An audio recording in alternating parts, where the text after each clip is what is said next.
Welcome to crime analysis. 5 సంవత్సరాల క్రితం సైబరాబాద్ లిమిట్స్లో ఒక పోలీస్ స్టేషన్ పరిధిలో నిండు గర్భిణి అత్యంత దారుణంగా హత్య చేశారు. ముందు ఆ మృతదేహం ఎవరిదా అని కనుక్కునే పనిలో పోలీసులు ఉంటుంటే తర్వాత ఇన్వెస్టిగేషన్ స్టార్ట్ అయిన తర్వాత ఒక్కొక్క క్లూ బయటికి రావడంతో అసలు ఆమె ఎవరు అనేది ఒక విషయం బయటకు వచ్చింది.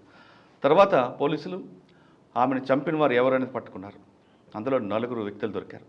ఆ 4కి కొద్ది రోజుల క్రితం కోర్టు 4కి జైలు శిక్ష విధించింది. జైలు శిక్ష అంటే కాదు, వాళ్ళు చనిపోయే వరకు జైల్లో ఉండాలంటూ అత్యంత పవర్ఫుల్ స్టేట్మెంట్ ఇచ్చింది.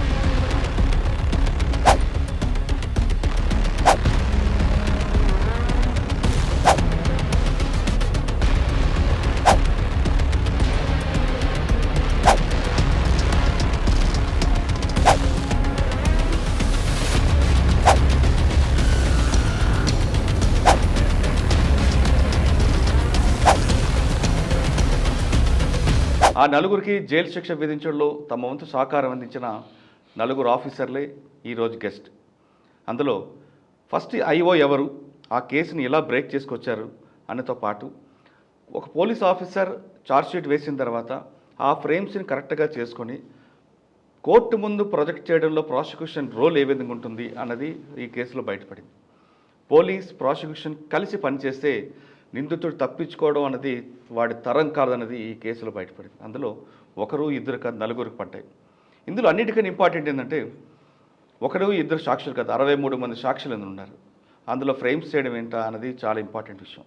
దాన్ని టెక్నికల్గా ఎలా చేసుకొచ్చారు, డిఎన్ఏ టెస్ట్లు ఎలాగ వచ్చింది, సైంటిఫిక్ ఎవిడెన్స్ ఎలాగ వచ్చింది అనే విషయాన్ని మనతో షేర్ చేయడానికి ప్రస్తుతం అప్పుడులో పనిచేస్తున్న ఇన్స్పెక్టర్తో పాటు ప్రాసిక్యూషన్ ఆఫీసర్లు అందరూ మనతో ఉన్నారు. ముందుగా ఐఓ గారికి నమస్కారం.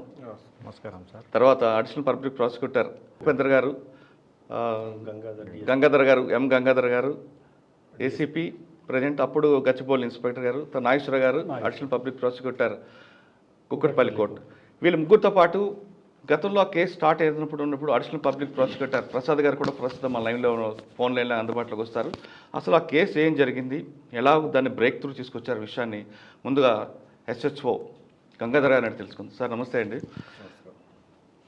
5 years బ్యాక్ నాకు బాగా గుర్తుంది, కొండాపూర్ బెటాలియన్ బొటానికల్ గార్డెన్ దగ్గర తెల్లవారుజామున వాకింగ్ వెళ్తున్న వాళ్ళు కొంతమంది కంప్లైంట్ ఇస్తారు, ఓ డెడ్ బాడీ ఏదో ఉంది బ్యాగ్లో వాసన వస్తుందని. నాలాంటి మిత్రులందరూ కూడా రావడం హడావుడి అంతా అయింది. మీరు కూడా వచ్చాక అన్నోన్ బాడీ, అదే బాడీ కూడా లేదు, సగం పాటలుగా ఉంటాయి.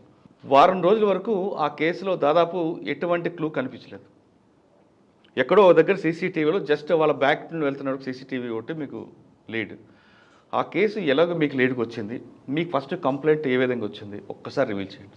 ఆ రోజు అంటే సార్ ఈ కేసు స్టార్ట్ చేసే ముందు ఒక్కసారి మీ ముగ్గురికి కంగ్రాట్స్ చెప్పాలి. ఎందుకంటే మీ టీం కరెక్ట్గా పనిచేయబట్టి ఆ కేసులో పర్ఫెక్ట్గా జడ్జిమెంట్ వచ్చిందని నేను భావిస్తున్నాను. ముందుగా మీకు మీకు మీకు ఇందులో పనిచేసిన కానిస్టేబుల్ దగ్గర నుండి ప్రతి ఒక్కరు కూడా మా తరపున కంగ్రాట్స్ అండి. ఎందుకంటే మీరందరూ కూడా ఇదే విధంగా పనిచేస్తే తెలంగాణ రాష్ట్రంలో క్రైమ్ చేయాలంటే ఒక భయం అనేది, ఒక ప్యానిక్ అనేది క్రియేట్ అవుతుంది అనేది మా అభిప్రాయం. Thank you sir. Thank you so much for uprising all the points behalf of state and system. Thank you. చెప్పండి సార్, అసలు కేసు ఏం జరిగింది? 30 తారీఖు జనవరి 2018 కరెక్ట్గా 9 గంటలకు. ఆ రోజు నేను హాస్పిటల్ కాంటినెంటల్లో పని మీద ఉన్నాను. నాకు ఫోన్ వచ్చింది పోలీస్ స్టేషన్ నుంచి, ఒక కంప్లైంట్ వచ్చింది సార్ అని చెప్పి. ఏంటంటే 2 బ్యాగుల్లో బాడీ పార్ట్స్ ఉన్నాయి, మైలదై ఉంటుందని చెప్పారు. అది మెయిన్ రోడ్ మీద బొటానికల్ గార్డెన్ ముందు, ఇంకో వైపున పాలపిట్ట సైక్లింగ్ పార్క్ ఉంటుంది. అది చాలా రద్దీ ప్లేస్, ఇంపార్టెంట్ ప్లేస్. వెంటనే హాస్పిటల్ నుంచి నేను మా టీం అందరినీ రమ్మని చెప్పాను. At the same time simultaneously clues teams, మా అదర్ టీమ్స్ అన్నీ కూడా ఉంటాయి, అన్ని టీమ్స్ని అప్రోచ్ కమ్మని చెప్పాను. ఈలోపు కంప్లైంట్ వచ్చేసింది. కేసు రిజిస్టర్ చేసి ఎఫ్ఐఆర్ నమోదు చేసుకొని కంప్లైంట్ యొక్క స్టేట్మెంట్, అప్పుడు పౌల్ గారు అని చెప్పి ఆ ఏరియాలో మంచి బాగా పలుకుబడి ఉన్నటువంటి వ్యక్తి, సామాజిక స్పృహ ఉన్నటువంటి వ్యక్తి, నాకెందుకులే అనే రకం కాదు, కంప్లైంట్ చేశాడు. అతని కంప్లైంట్ మీద కేసు రిజిస్టర్ చేశాం. టీమ్స్ అన్నీ కూడా అక్కడికి అప్రోచ్ అయిన తర్వాత అప్పటికే అవి బాడీ పార్ట్స్ అన్నీ ఉబ్బిపోయి ఉన్నాయి లోపల. దాంతో వాళ్ళు కుట్టినటువంటి కుట్లు కూడా ఊడిపోయినాయి. దాంతో కాళ్ళ మెట్టలు బయటకు వచ్చాయి. అదేవిధంగా లేడీ అని చెప్పడానికి తల వెంట్రుకలు కూడా ఎక్స్పోజ్ అవుతూ ఉన్నాయి. దాంతో ఒక మహిళ అని చెప్పి మేము నిర్ధారణకు రావడం జరిగింది. మాకున్న ప్రాసెస్ ప్రకారంగా ఇన్వెస్టిగేషన్ ప్రొసీజర్ అంతా అప్లై చేస్తూ బాడీ బ్యాగ్స్ అన్ని ఓపెన్ చేశాం.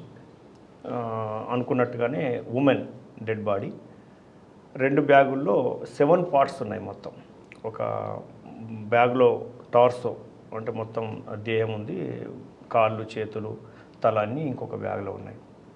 వీటన్నిటి 2 బ్యాగుల్లో ఈజీగా ప్యాక్ చేసి మోటార్ సైకిల్ పెట్టుకొని అక్కడ పడేయడం ఇన్వెస్టిగేషన్లో తేలిన తర్వాత మీరు అన్నట్లుగా ఇన్వెస్టిగేషన్ డిటెక్షన్ పార్ట్ చాలా క్లిష్టంగా జరిగింది. ఎందుకంటే ముఖం ఎవరిదో తెలియదు, అన్నౌన్ లేడీ. అది చూస్తుంటే ఇక్కడ ఈ ప్రాంత వాసురాల్లాగా అనిపించట్లేదు. రకరకాల ప్రయత్నాలు చేశాం. పోర్ట్రేట్ పార్లే అని చెప్పి చేసినాము, లుక్అవుట్ నోటీసులు తయారు చేసినాము, బట్టలన్నీ కూడా పిక్చరైజ్ చేసి వాటన్నిటిని ఎక్స్పోజ్ చేయడం జరిగింది. మా పక్కనే సెంట్రల్ యూనివర్సిటీ ఉంది. సెంట్రల్ యూనివర్సిటీ నుంచి మా పిల్లల్ని రకరకాల భాషల్లో మాట్లాడేవారు పిలిపించేసి రకరకాల భాషల్లో పాంప్లెంట్ తయారు చేసి పోస్టర్ తయారు చేసి బస్ స్టాండ్స్, రైల్వే స్టేషన్స్ అన్ని ఆ ఏరియాలకు పంపించేసి అక్కడ నుంచి చాలా విస్తృతమైన ప్రచారం చేశాం. సార్ మీరు చేస్తున్న టైంలోనే పక్కన అంజయ్ నగర్ ఒక బస్సు ఉంటుంది. ఆ బస్సులో మీరు ఫొటోస్ పెట్టారు, అన్నీ చాలా వర్క్ చేశారు అక్కడ. ఎందుకంటే బస్సులో ఎండొచ్చు అనేది, కానీ అక్కడ నుంచి మీకు ఇన్పుట్ వచ్చినట్టుంది లేదు? మేము అంజయ్ నగర్, సిద్దిక్ నగర్ అనేది ఒక ఇమాజినరీ ఆస్పెక్ట్లో మేము నిర్ధారణకు వచ్చాం.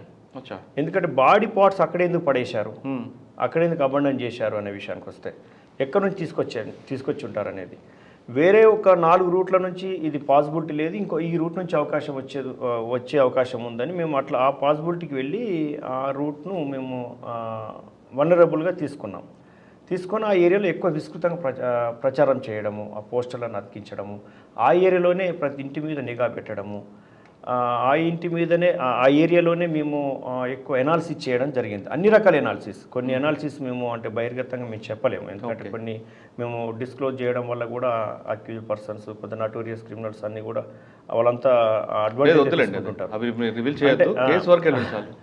మేము చెప్పలేము.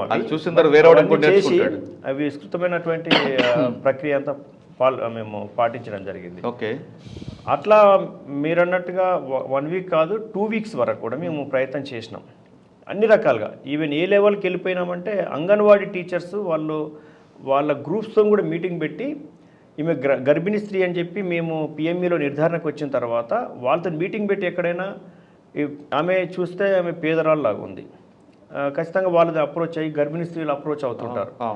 వాళ్ళ దగ్గరికి వెళ్ళేసి వాళ్ళ దగ్గర డీటెయిల్స్ అని సబ్మిట్ చేసి నమోదు చేసుకుంటుంటారు ఫీడింగ్ కోసం.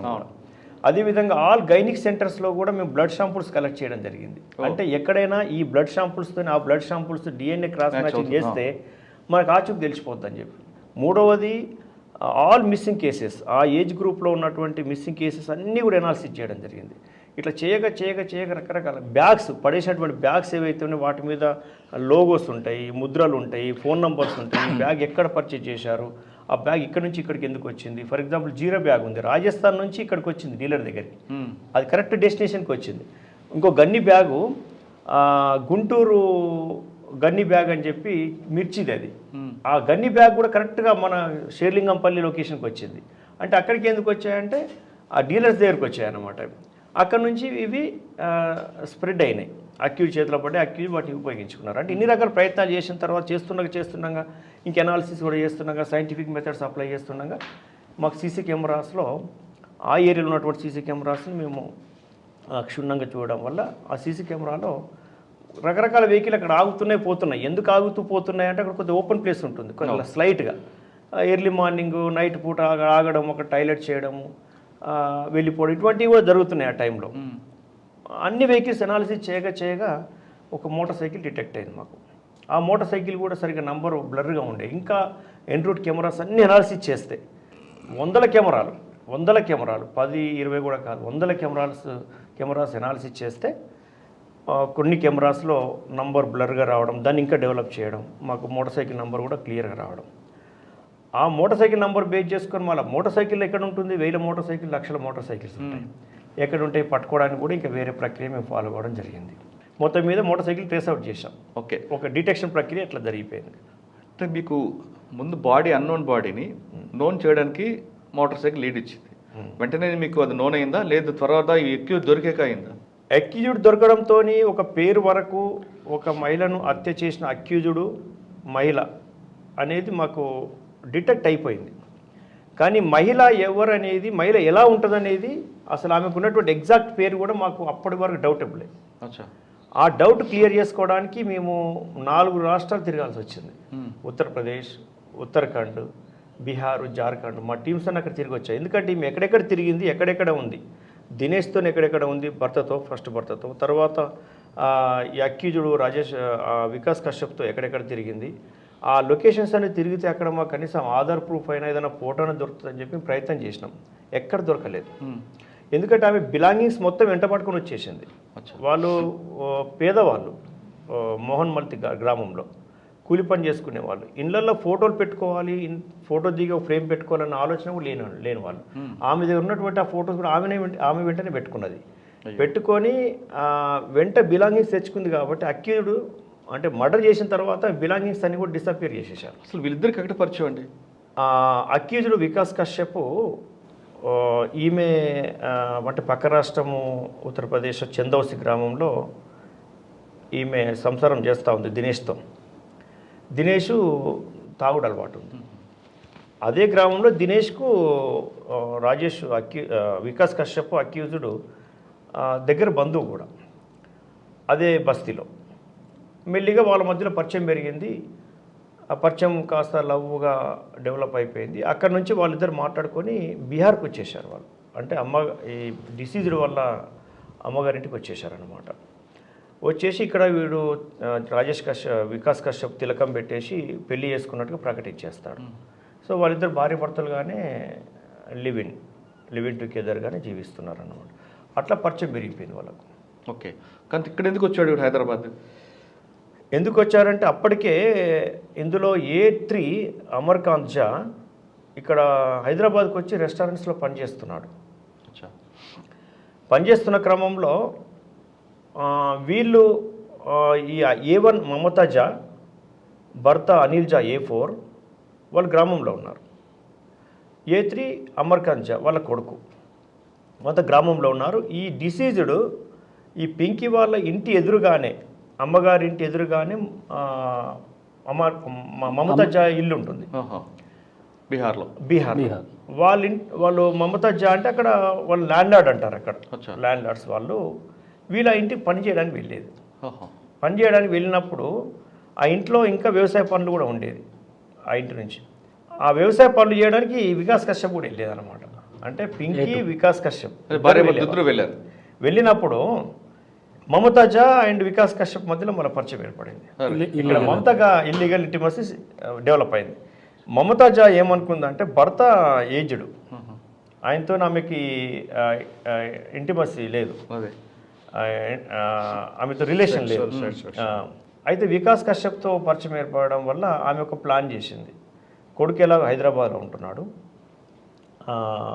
మేము కూడా హైదరాబాద్ షిఫ్ట్ అయితే వికాస్ కశ్యప్తో పాటు షిఫ్ట్ అయితే ఇక్కడికి వచ్చేసి అంతా కలిసి ఉండొచ్చు అని ఈ విషయం అక్కడ ఎవరికి చెప్పకుండానే ముందు వికాస్ కశ్యప్ని పంపించేసి ఇక్కడ కొడుకుతో పరిచయం చేయించి ఇక్కడ వీళ్ళు సెటిల్ అయిన తర్వాత మెల్లిగా మమతా జా అండ్ హస్బెండ్ వాళ్ళు కూడా వచ్చేస్తారు. వచ్చేసి ఇక్కడ పానీపూరి అండ్ ఇక ఇట్లా ఇటువంటి పనులు పెట్టుకొని ఇక్కడ జీవిస్తుంటారు అనమాట. ఒక సిద్దిక్ నగర్లో ఒక ఇల్లు కిరాయికి తీసుకొని ఓకే ఇక్కడ వీళ్ళు సెటిల్ అయిపోయారు. ఇక్కడ పని చేసుకుంటున్నారు ఒక 8 నెలలు 9 నెలలుగా చేసుకుంటూ ఉంటుంటే ఇంకా వికాస్ కశ్యప్ వెళ్ళిపోయాడు. ఇంకా ఆచూకీ ఎక్కడ ఉందని చెప్పి పింకీ వెతకడం మొదలుపెట్టి ఆమెకు తెలిసిన ఒక పవన్ అనే వ్యక్తి ద్వారా ఇన్ఫర్మేషన్ తీసుకొని, అంటే యూపీ అతను పవన్ అనే వ్యక్తి పరిచయం ఉన్నటువంటి పవన్తో ఆచూకీ తీసుకొని వికాస్ కశ్యప్ ఎక్కడ ఉంటుండో ఆచూకీ తీసుకొని అడ్రస్కి వచ్చేస్తుంది. ఆమె వెంట జతిన్ అని ఆమె కొడుకు, చిన్న కొడుకు 7 years బాయ్. 3 members ఆమెకు, చిన్న అబ్బాయి జితిన్, ఆల్సో ఐ విట్నెస్. చిన్న అబ్బాయిని తీసుకొని వచ్చేసి అడ్రస్ ట్రేస్ అవుట్ చేస్తుంది. ఆమె వచ్చేసి ఇంట్లో ఉండిపోద్ది. ఇక్కడ వీళ్ళు మొత్తం మీద ఈమె అడ్డు ఉండొద్దు, ఈమె వెళ్ళిపోవాలి పింకీ అని మమతా జా కలుగుతుంది. అట్ ద సేమ్ టైం మమతకి కావాల్సింది వికాస్ కశ్యప్. అదే సమయంలో ఆమె ప్రెగ్నెన్సీతో వస్తుంది. ప్రెగ్నెన్సీతో రావడం వల్ల ఈ వికాస్ కశ్యప్ కూడా ఒక పాయింట్ దొరుకుతుంది. నువ్వు ప్రెగ్నెన్సీతో వచ్చావు ఏంది, ప్రెగ్నెన్సీ ఎక్కడదని వాడు ప్రశ్నిస్తాడు. ఇవన్నీ ఇష్యూస్. వీళ్ళు పైకి ఇక్కడ పానీపూరి బండి పెట్టుకొని జీవిస్తున్నారు కాబట్టి ఫైనాన్షియల్ ఇష్యూ కూడా వాళ్ళకు ఎవరో వచ్చేసి ఇంట్లో ఉంటే వీళ్ళకి బర్డన్ అవుతుంది కూడా, తొలగించుకోవాలని చూశారు. అందులో భాగంగానే ఒకసారి ఆమెను పంపించాలని చెప్పి వికాస్ కశ్యప్ తీసుకొని జతిన్తో పాటు తీసుకొని వాళ్ళు వాపసు వచ్చేస్తారు. బీహార్ రావాలనే ఉద్దేశంతో ట్రైన్లో వస్తారు. నాగ్పూర్ వరకు వచ్చిన తర్వాత నాగ్పూర్లో ఆమెకు చెప్పకుండా వదిలేసేసి రిటర్న్ వచ్చేస్తాడు. తర్వాత నాగ్పూర్లో ఇమీడియట్ 1 వీక్లో మళ్ళీ ఆమె రిటర్న్ వచ్చేసి సర్ప్రైజ్ చేస్తాడు. నాగ్పూర్ నుంచి మళ్ళీ వాడు స్కిప్ చేసేసి వికాస్ కశ్యప్ రిటర్న్ వచ్చేస్తాడు. ఆమె ఏం చేస్తుంది, మళ్ళీ ఇంటికి వెళ్ళిపోకుండా, బీహార్కి వెళ్ళిపోకుండా మళ్ళీ సేమ్ అడ్రస్కి వచ్చేస్తుంది. ఆమెకు అర్థమైపోతుంది క్లియర్గా, అరే వీళ్ళు స్కిప్ చేసేసి వెళ్ళిపోయినాడు అని చెప్పి. వచ్చేస్తే మళ్ళీ అంతా ఇక్కడ ఉంటారు వీళ్ళు, మొదట్లాగానే తర్వాత కూడా ఉంటారు. ట్రేస్ అవుట్ చేసుకుంటుంది. ఆ ఇంట్లో నుంచి వెళ్ళకపోవడంతో వాళ్ళు వేసుకున్నటువంటి ప్లాన్ ఏంటంటే కాన్స్పరసీ క్రియేట్ చేసుకొని నిర్ణయించుకొని ఈమెను ఎలిమినేట్ చేయాలి. చేయడానికి ఇంకా అందరూ ఒక మాట మీద ఉండాలంటే ఏం చేయాలి, భర్త ఎట్లాగో ఓల్డ్ ఏజ్డ్ పర్సన్ చెప్పినట్టు చేస్తాడు. కొడుకుకు తల్లి అంటే బాగా ఇష్టం, కానీ వీళ్ళిద్దరి మధ్య ఉన్నటువంటి illegal intimacy, extra marital relation అనేది కొడుకు తెలియదు. అయితే మనకు ఫైనాన్షియల్గా బర్డన్ అయిపోతుంది. ఈమె మన దగ్గరికి వచ్చినట్టు ఎవరికి తెలుస్తుంది, ఈమెను మనం ఎలిమినేట్ చేసేద్దాం, ఎట్లా కొడితే చచ్చిపోతుంది అని మొత్తం మీద గొడవ పెట్టుకొని 27 తారీఖు నాడు నైట్ 11 o'clock అట్లా కొడుకుని వెంట ఉన్నటువంటి జతిన్కు ఏ విషయం అర్థం కాకుండా జాగ్రత్త పడుతూ ఆ పూట కాసేపు బయటికి తీసుకెళ్ళి వీళ్ళని బాగా కొట్టేస్తారు. అంటే ఆ పాటికి పడుకుంటాడు. ఆమెను బాగా కొడతారు. ఆమెను ప్రెగ్నెంట్ ఉమెన్ కాబట్టి ఆమె ఇంటర్నల్ ఇంజురీస్తోని చనిపోతుంది. ఆమె పడుకోబెట్టేస్తారు. తెల్లవారున కొడుకు అడుగుతాడు, తల్లి పడుకున్నట్టు కనపడుతుంది, బట్ట పరిచేస్తారు. ఏమైంది అమ్మకంటే, అమ్మ లేస్తలేదు, ఏమైందంటే అమ్మకు ఆరోగ్యం బాగాలేదు, అమ్మ ప్రెగ్నెంట్ కదా అని వీళ్ళు చెప్పడానికి రీజన్ దొరుకుతుంది. వీళ్ళు పడుకున్నది అని చెప్పారు. పిల్లోడు వింటాడు, ఆ పూటకు నమ్ముతాడు, కానీ డౌట్స్ వస్తుంటాయి ఆయనకు. ఎందుకంటే గాజులు వలిగిపోయినాయి, చిన్న బ్లడ్ స్టెయిన్స్ పడి ఉన్నాయి అక్కడక్కడ. డౌట్ వచ్చేసి ఆ పిల్లోడు కూడా చాలా జాగ్రత్తగా ఉంటాడు, అర్థమైపోయి. ఎందుకంటే నేను మా అమ్మని మీరు ఏం చేశారు అంటే 7 సంవత్సరాలు అంటే మాట్లాడడానికి అవకాశం ఉంది, క్వశ్చన్ చేయడానికి అవకాశం ఉంది, తెలివితేటలు ఉన్నాయి. మా అమ్మని మీరు ఏం చేశారని చెప్పి గొడవ పెట్టుకుంటే అబ్బాయిని కూడా ఏమో చేస్తారేమో అని అబ్బాయి డౌట్లో సైలెంట్గా ఉండిపోయాడు. చాలా జెంటిల్గా, చాలా జాగ్రత్తగా తెచ్చుకోవాలి అబ్బాయిని. వీళ్ళిద్దరు అంటే A3 A2 ఇద్దరు కలిసి బయటకు వెళ్ళిపోతారు. ఈ డెడ్ బాడీని పడుకోబెట్టేసి మార్నింగ్ అవర్స్ వీళ్ళు 2-wheeler పట్టుకొని ఒక ఎలక్ట్రికల్ కటింగ్ మిషన్ కొనుక్కొస్తారు. తర్వాత ఈ బాడీని ప్యాక్ చేయడం కోసం ప్లాస్టిక్ బ్యాగ్స్, గన్ని బ్యాగ్స్ ఒక 5 బ్యాగ్స్ తెచ్చుకుంటారు. తెలిసిన వాళ్ళ దగ్గర ఈ A2 ఒక దగ్గర పనిచేస్తాడు టిఫిన్ సెంటర్లో. అతని దగ్గరికి వెళ్ళి మాకు వేరే సామాన్లు ప్యాక్ చేసేది ఉంది, మాకు ఈ ప్లాస్టిక్ బ్యాగ్స్, గన్నీ బ్యాగ్స్ కావాలంటే అతను 5 ఇస్తాడు. అవి తీసుకొని వచ్చి ఇవన్నీ ఫస్ట్ ఎలక్ట్రికల్ కటింగ్ మిషన్, ఈ గన్నీ బ్యాగ్స్, ప్లాస్టిక్ బ్యాగ్స్ తెచ్చుకొని మూమెంట్ కోసం అదే రోజు ఆ రోజు ఆ సరౌండింగ్ ఏరియాలో బోర్వెల్ వేస్తారనమాట. ఆ బోర్వెల్ సౌండ్ బాగా వస్తుంది. సో దాన్ని అడ్వాంటేజ్గా తీసుకొని ఇక సరౌండింగ్ అంతా బోరు సౌండ్ వస్తుంది. సో ఇప్పుడు అనుకూలమైన సమయం అని చెప్పి ఈ డెడ్ బాడీని బాత్రూంలోకి, వాష్రూమ్కి తీసుకెళ్ళి మొత్తము ఒక 7 భాగాలుగా, ఫస్ట్ మొండెము, తర్వాత 2 చేతులు, 2 కాళ్ళు, తర్వాత ఒక థై చేసి ఆ బ్లడ్ అంతా అందులో పోయే వరకు వేడి చేసి నైట్ ప్యాక్ చేస్తారు. ప్యాక్ చేసి 2 బ్యాగులలో ప్యాక్ చేస్తారు. తర్వాత హెడ్ కూడా పెట్టాడండి. హెడ్ థై ఒక దాంట్లో, చేతులు, కాళ్ళు, మొండెం ఒక దాంట్లో, ఓన్లీ మొండెం మాత్రం ఒక దాంట్లో 2 బ్యాగులలో ప్యాక్ చేస్తారు. సో నైట్ దాదాపు ఒక 2:30, 3:30 మనకు సీసీటీవీలో ఫుటేజెస్ రికార్డ్ అయింది 3:26. సో దానికంటే ముందు ఒక 1 hour బిఫోర్ ఇవన్నీ ప్యాక్ చేసుకొని 3rd floor టు ground 4కి ఈ మమతా జా వాళ్ళ కొడుకు అమర్నాథ్ జా ఒక మోటార్ సైకిల్ మీద 2 గన్ని బ్యాగ్స్ని మధ్యలో పెట్టుకొని ఈ స్కూటర్ ఈయన నడిపిస్తాడు, ఈమె పిలియన్ రైడరు. వీళ్ళు ఒక 16 సీసీటీవీ ఫుటేజెస్ ట్రాక్ చేసుకుంటూ అంజయ్ నగర్, సిద్దిక్ నగర్, కొండాపూర్ ఈ గచ్చిబౌలి ఇవన్నీ క్రాస్ అవ్వకుంటూ బొటానికల్ పార్క్ శ్రీరామ్ నగర్ కాలనీలో డంప్ చేస్తారు. వచ్చేటప్పుడు సేమ్ రూట్లో రారు, వాళ్ళు ఇంకొక రూట్ ద్వారా వస్తారు. అచ్చా సార్, ఇప్పుడు వాళ్ళిద్దరూ డంప్ చేశారు బ్యాగులు 2. జనరల్గా మీరు క్లూస్ టీమ్, డాగ్ స్క్వాడ్ అన్నీ కూడా వెళ్తారు.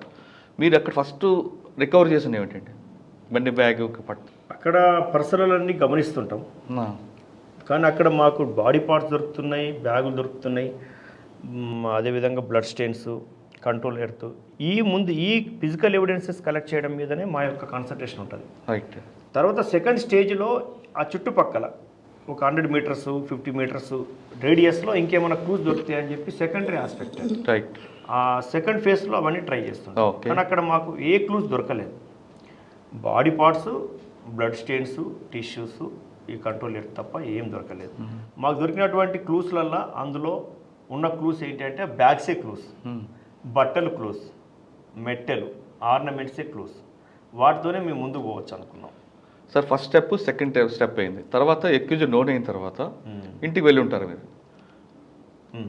ఇంట్లో మీకు ఏం రికవర్ అయిందండి దీనికి లింక్ అప్? ఇంటికి వెళ్ళిన తర్వాత వీళ్ళు A1, A4 భార్యాభర్తలు మాత్రం ఇంట్లో ఉన్నారు.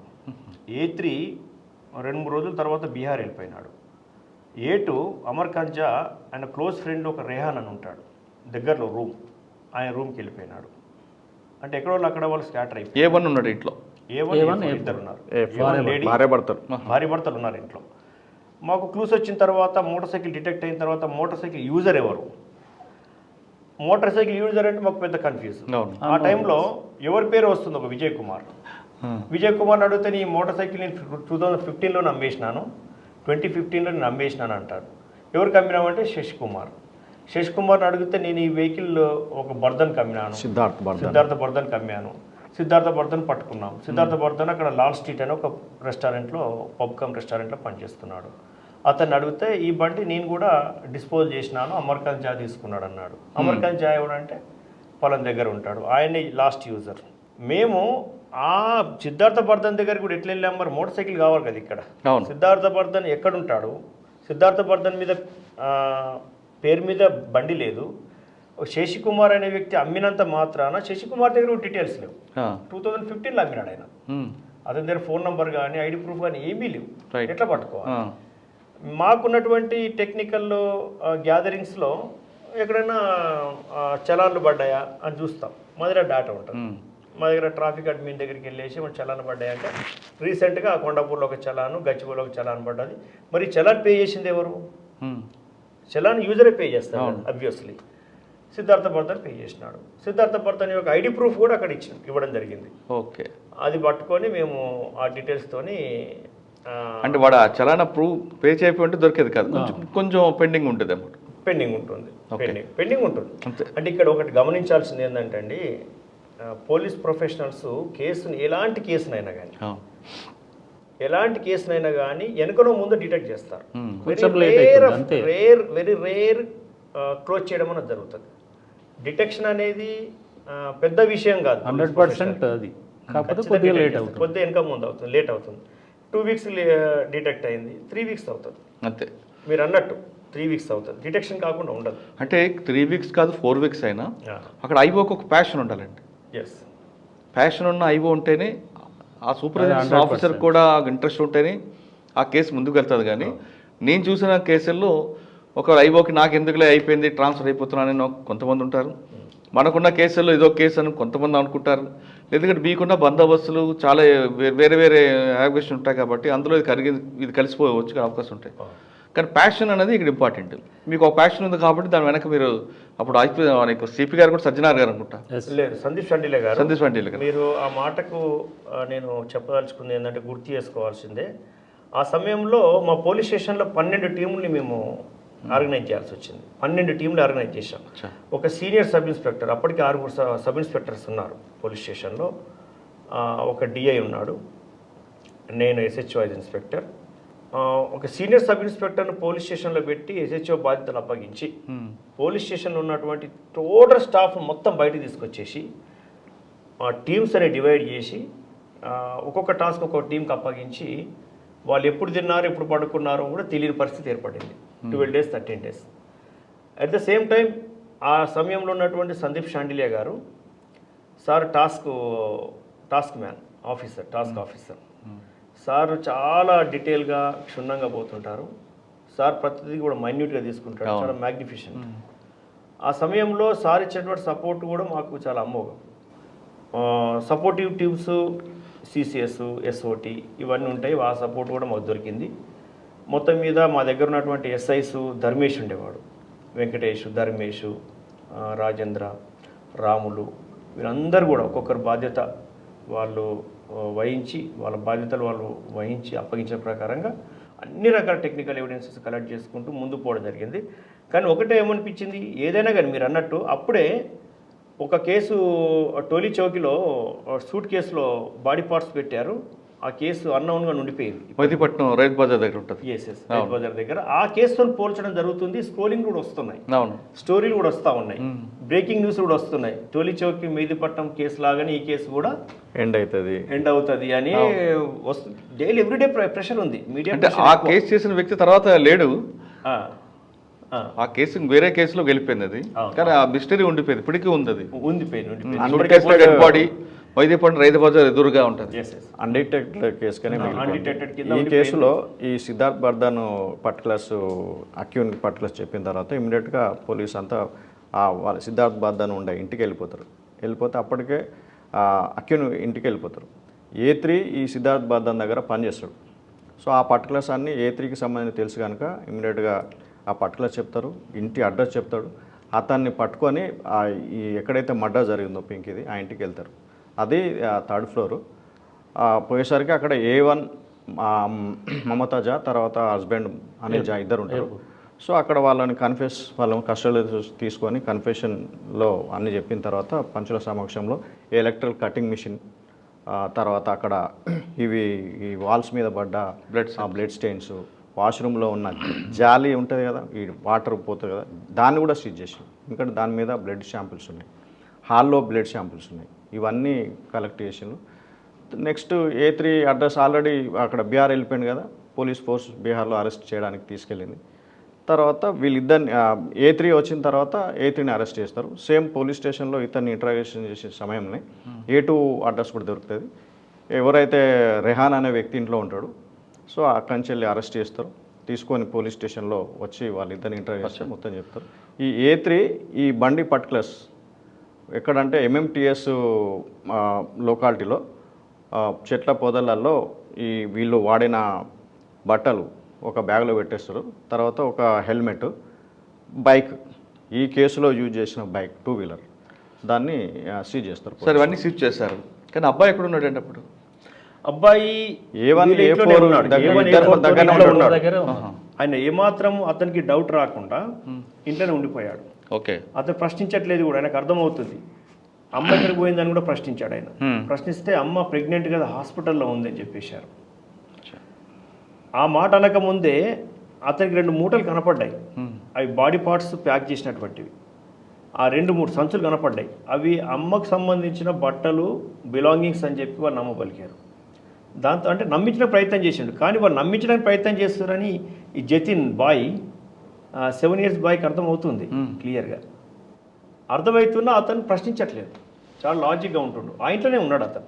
మేము ఎప్పుడైతే వెళ్ళి సిద్ధార్థ బర్ధన్ ఇచ్చినటువంటి లొకేషన్ క్లూస్ బేస్ చేసుకొని వెళ్ళిన తర్వాత ఇంట్లో ఉన్నటువంటి ఆ బాబు మమ్మల్ని చూసి పోలీస్ వాళ్ళు వచ్చారని చెప్పి అతను క్లియర్గా అర్థమైపోయి మా దగ్గరకు వచ్చి మమ్మల్ని పట్టుకున్నాడు ఆయన.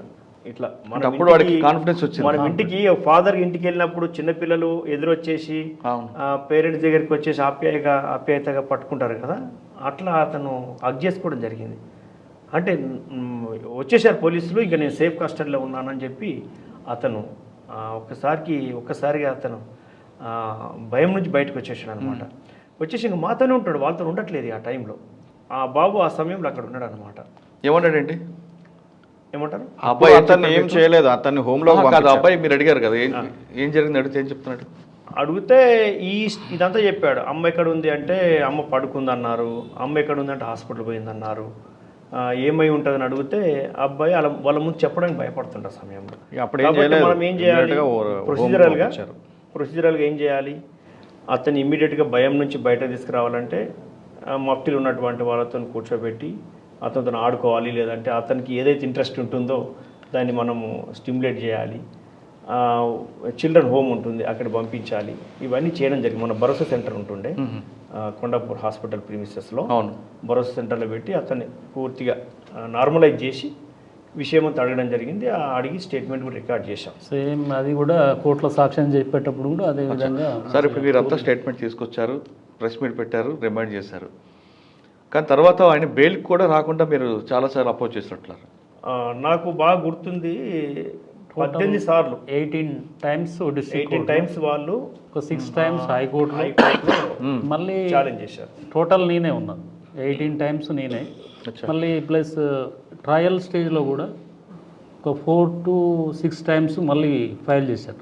కౌన్సిల్ చేంజ్ అయిన తర్వాత కూడా మళ్ళీ ట్రయల్ స్టేజ్లో కూడా బెయిల్ అప్లికేషన్ చేయడము. నాకు అంటే బాగా గుర్తుంది ఏంటంటే, వాళ్ళు హైకోర్టులో ఫైల్ చేసినప్పుడు నేను పర్సనల్గా ఫైల్ తీసుకెళ్ళి, ఈవెన్ నాకు ట్రాన్స్ఫర్ అయినప్పటికి కూడా అక్కడ నుంచి ఎలక్షన్ కోడ్లో ట్రాన్స్ఫర్ అయినప్పటికి కూడా బెయిల్ అపోజ్ పిటిషన్స్ నేనే తయారు చేసుకోవడం, నేనే సబ్మిట్ చేయడము, పర్సూ చేయడం జరిగింది. అంటే ఆ కేసు యొక్క క్యూరియాసిటీ, ఆ డీటెయిల్స్ అవన్నీ మన దగ్గర ఉన్నాయి కాబట్టి మనం అటెండ్ అయితే బాగుంటుందని చెప్పి అటెండ్ అవ్వడం, ప్రతిసారి మ్యాక్సిమం వచ్చేది. ఓకే, ఆ స్టేషన్లో పని చేయకుండా కానీ ఆల్రెడీ ట్రాన్స్ఫర్ అయింది, అప్పటికి ట్రాన్స్ఫర్ అయిపోయిన సందర్భాల్లో కూడా నెంబర్ ఆఫ్ టైమ్స్ మా కోర్టుకు రావడం జరిగింది. సార్ ఆ కేసులో ఫస్ట్ పీపీగా ఉన్న ప్రసాద్ గారు ప్రస్తుతం మా లైన్లో ఉన్నారు. ప్రసాద్ గారు నడితే. ప్రసాద్ గారు నమస్తే అండి. నమస్కారం అండి. సార్ ఇప్పుడు షూట్లో ఉన్నాం, మీతో పాటు ఉపేందర్ గారు, ఐఓ గంగాధర్ గారు, ఏసీపీ గారు, నాగేశ్వర గారు ఉన్నారు. అందరికీ కంగ్రాచులేషన్స్ అండి ముందుగా.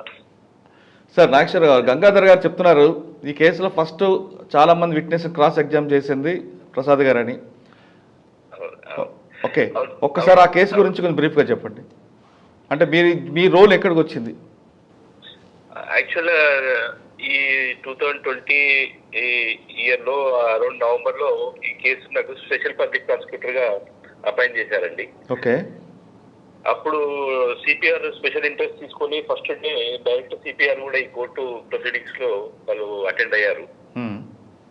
ముఖ్యంగా ఈ కేసు ఏంటంటే, ఫస్ట్ ఒక dead body with pieces botanical garden దగ్గర కేసు అంతా ఉంది. మీ రోల్ ఎక్కడ స్టార్ట్ అయింది?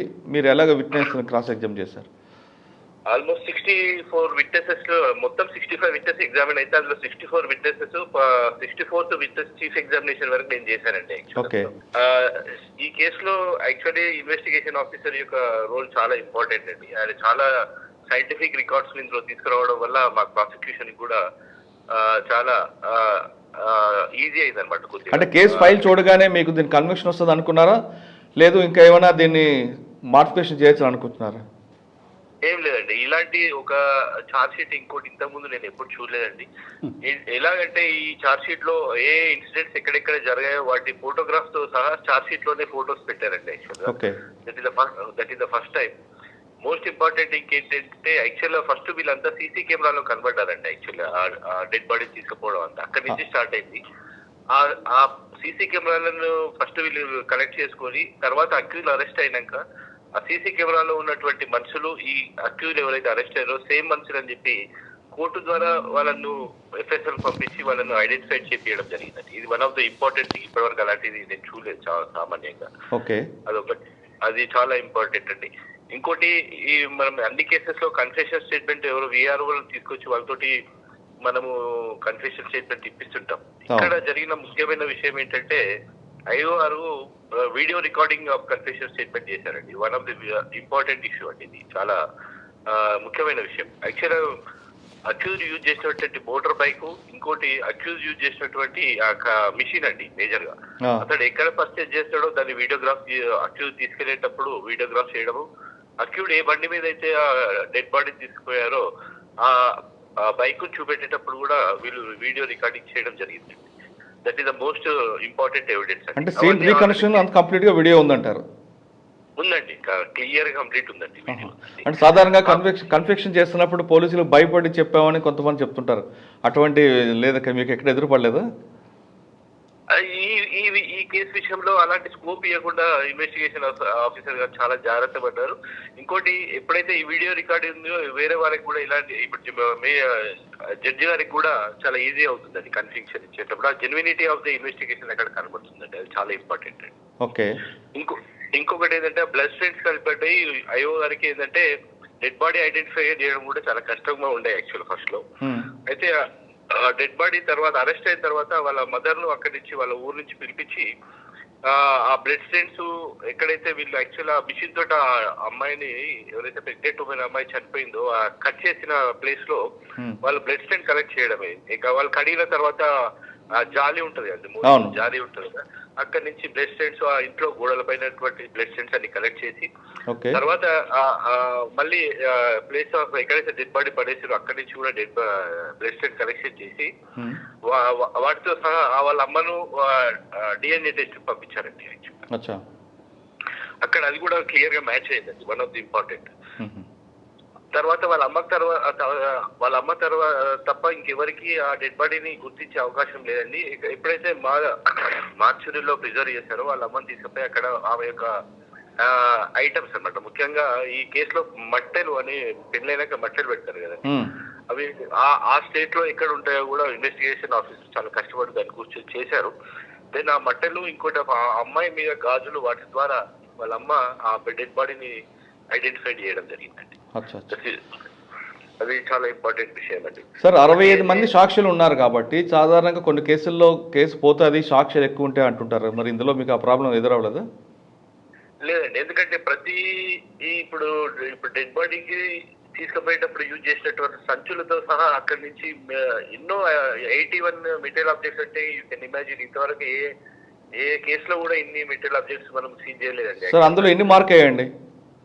81 మార్క్ అయ్యాయి. 81 మార్క్, ఓకే. 81 మార్క్ అయ్యాయి. That is one of the important అండి.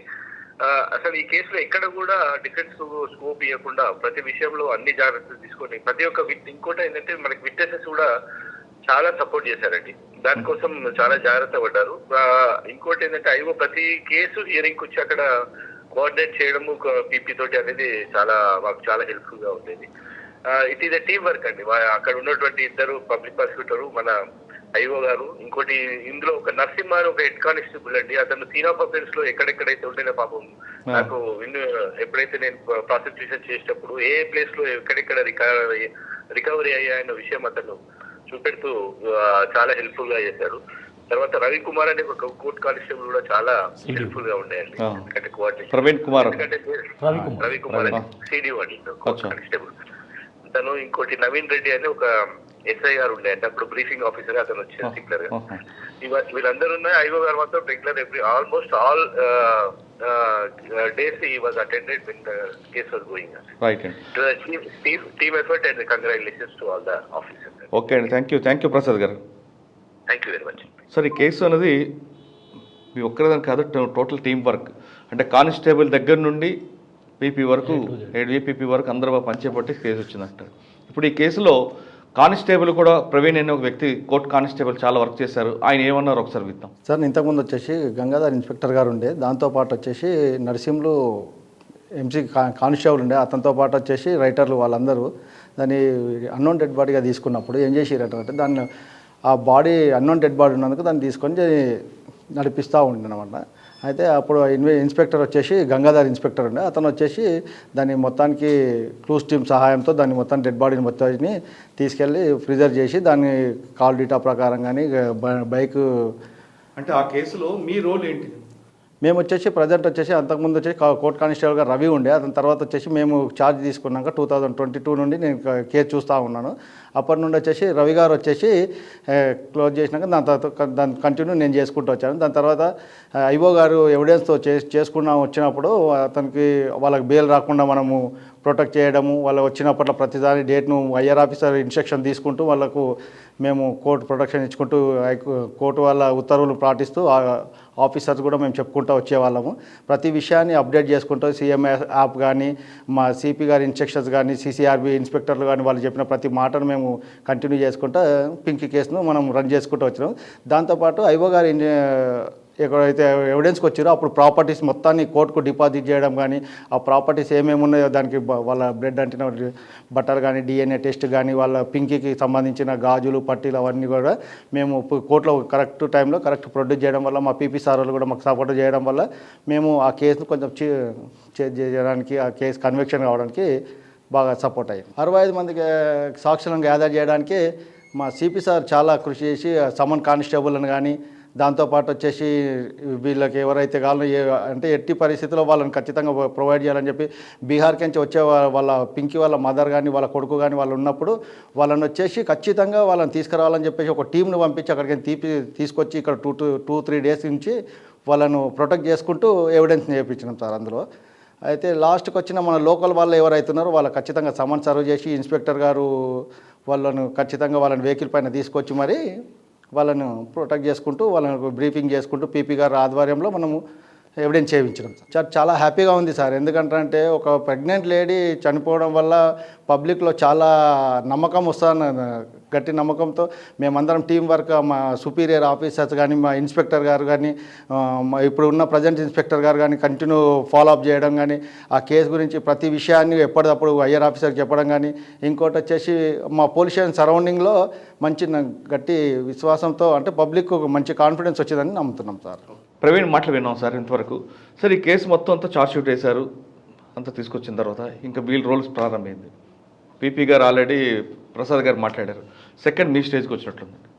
ఒకసారి మీది చెప్పండి సార్. అంటే ఫైల్ చూడగానే మీకు ఏమనిపించింది చెప్పండి.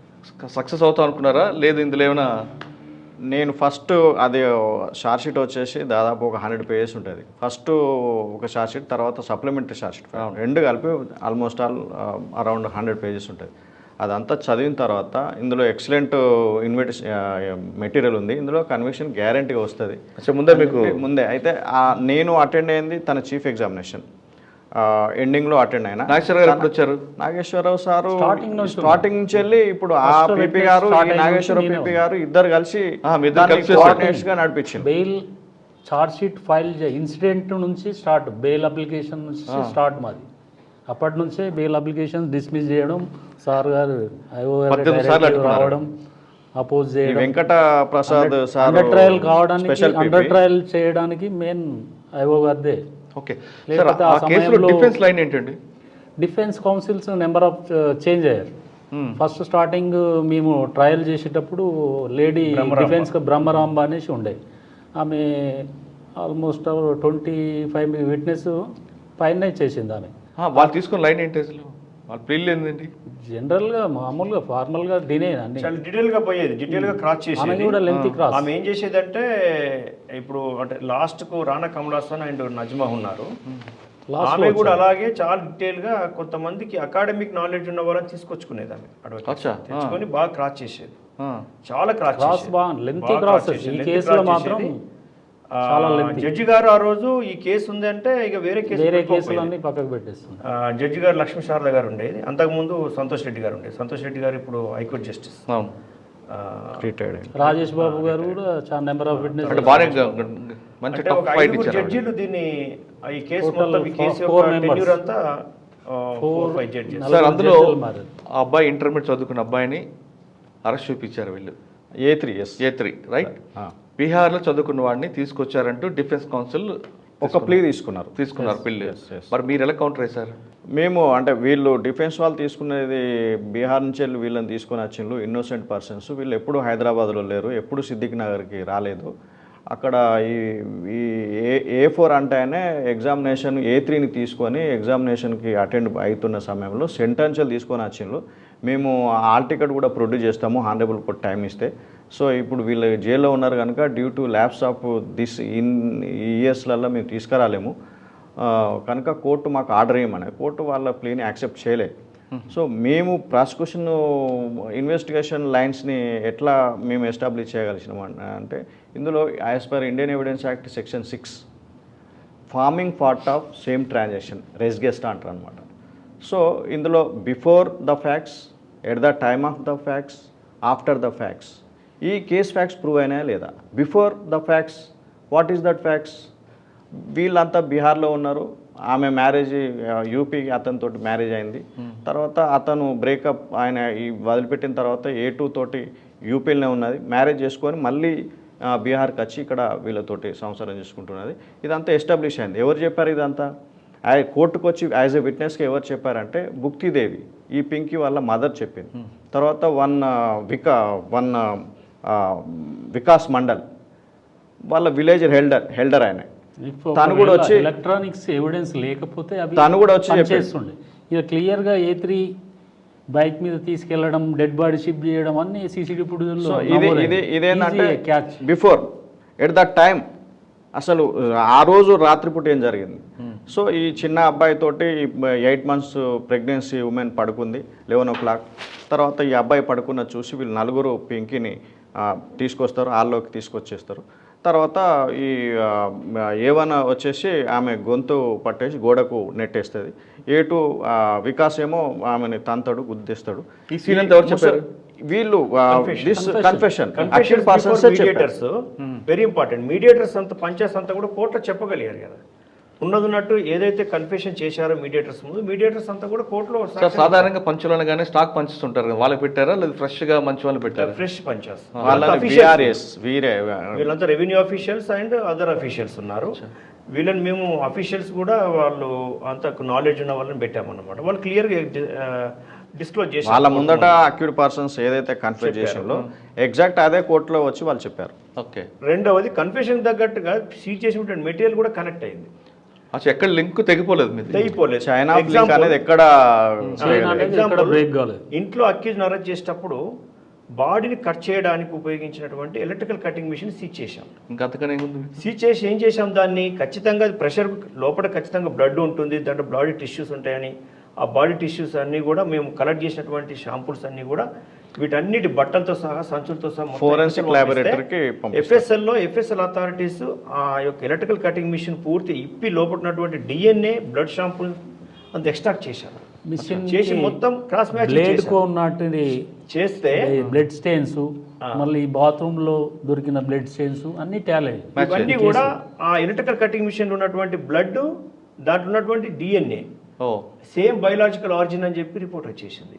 అంటే ఎవరి దగ్గర సీజ్ అయింది? అక్యూట్ దగ్గర సీజ్ అయినటువంటి ఎలక్ట్రికల్ కటింగ్ మిషన్. ఏ ఎలక్ట్రికల్ కటింగ్ మిషన్ అయితే బాడీని కట్ చేయడానికి ఉపయోగించారో, ఎవరి బాడీని కట్ చేయడానికి ఉపయోగించారో ఆ బాడీ అంతా కూడా కనెక్ట్ అయిపోయింది. అంటే అఫెన్స్ చేయకముందుకు, అఫెన్స్ చేసినప్పుడు, అఫెన్స్ చేసిన తర్వాత అక్యూజ్ యొక్క ప్రజెన్స్ ప్రూవ్ అయిపోయింది. ఎట్లా ప్రూవ్ అయింది? సీసీ కెమెరాస్ ద్వారా ప్రూవ్ అయింది, రెస్టారెంట్లో పనిచేయడం ద్వారా హాజరుతో ప్రూవ్ అయింది. అదేవిధంగా యూజ్ చేసినటువంటి కటింగ్ మిషన్ ఎక్కడ కొన్నాడో, ఏ వ్యక్తి దగ్గర కొన్నాడు, ఏ వ్యక్తి అమ్మాడు అనేది ప్రూవ్ అయిపోయింది. ఏ వ్యక్తి బ్యాగ్స్ ఇచ్చాడు, ఏ వ్యక్తి తీసుకున్నాడు అనేది కూడా ప్రూవ్ అయిపోయింది. అలాంటప్పుడు అక్యూజ్డ్ ఇక్కడ లేరు ఆ సమయంలో లేదు. ఎందుకంటే ఆఫ్టర్ ద ఇన్సిడెంట్ అంతా ప్రూవ్ అయిపోయింది. ఎవరు చెప్పారు ఇదంతా? అక్యూడ్ ఇచ్చిన ఇన్ఫర్మేషన్ ఏ విట్నెస్ల కన్ఫెషన్ పంచ్ల ముందు ఎవరైతే చెప్పారో వాళ్ళు క్లియర్గా కోర్టుకు వచ్చి చెప్పింది. సో ఫస్ట్ ఈ పింకీని హాస్పిటల్కి షిఫ్ట్ చేస్తారు. హాస్పిటల్ షిఫ్ట్ చేసిన తర్వాత ఈమె బాడీని రీఅరేంజ్ చేస్తారు, లెగ్కి లెగ్, హెడ్కి హెడ్. ఒక డాక్టర్ గారి సమక్షంలో మళ్ళీ ఫోటోగ్రాఫ్ తీసుకుంటారు. తీసుకున్న తర్వాత ఆమె దగ్గర ఆమె దగ్గర దొరికిన క్లాత్స్, నోస్ పిన్ను, రింగు, మట్టెలు ఇవన్నీ ప్రిజర్వ్ చేసి పెడతారు.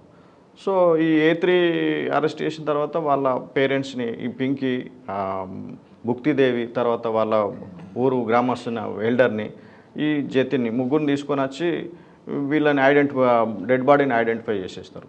సో ఈ